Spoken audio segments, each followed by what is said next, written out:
The challenge we're seeing in Mexico right now is that the air quotes, good cartel, the one that saw drugs as a business, is being broken up.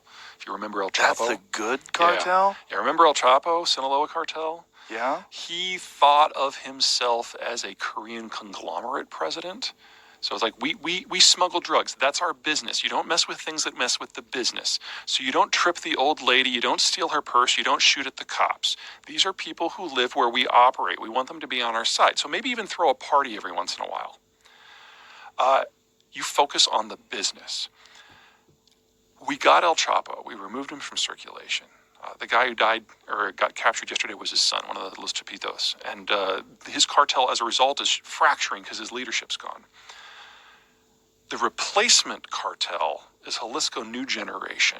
They're led by a former Mexican military officer who thinks that rather than don't shit where you sleep so that the people on your side, whenever you move into a town, you shoot it up.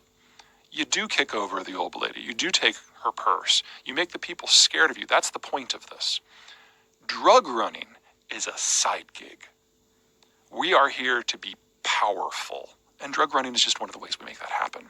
And he has taken the fight to every cartel and the Mexican government. And they're in the process of trying to break into the United States. Break in what?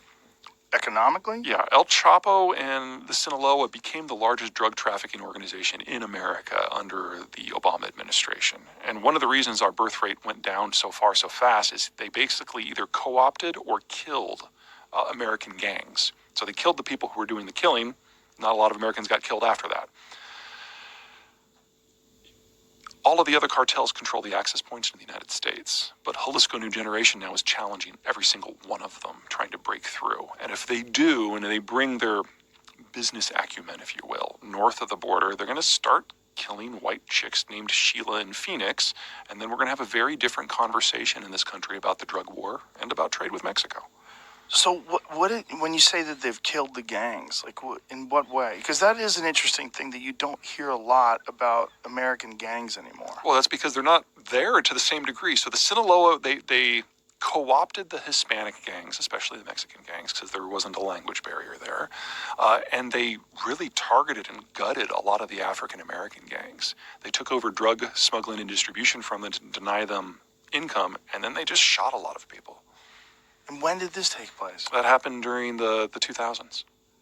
It was pretty much completed by the time we got to 2013. But we weren't really this narrative didn't really go around. This is not something that I've heard before. Oh yeah, look at the murder. It's making sense when you're saying it? Look at the violent crime rates in the United States. They've been trending down really significantly since about 2004.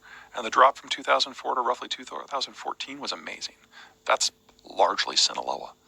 So they have silently sort of invaded and taken over the distribution and taken over the gang activities. Right, and this is El Chapo's cartel that is now getting broken up.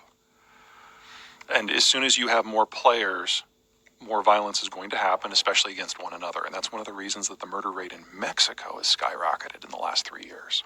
Do you know who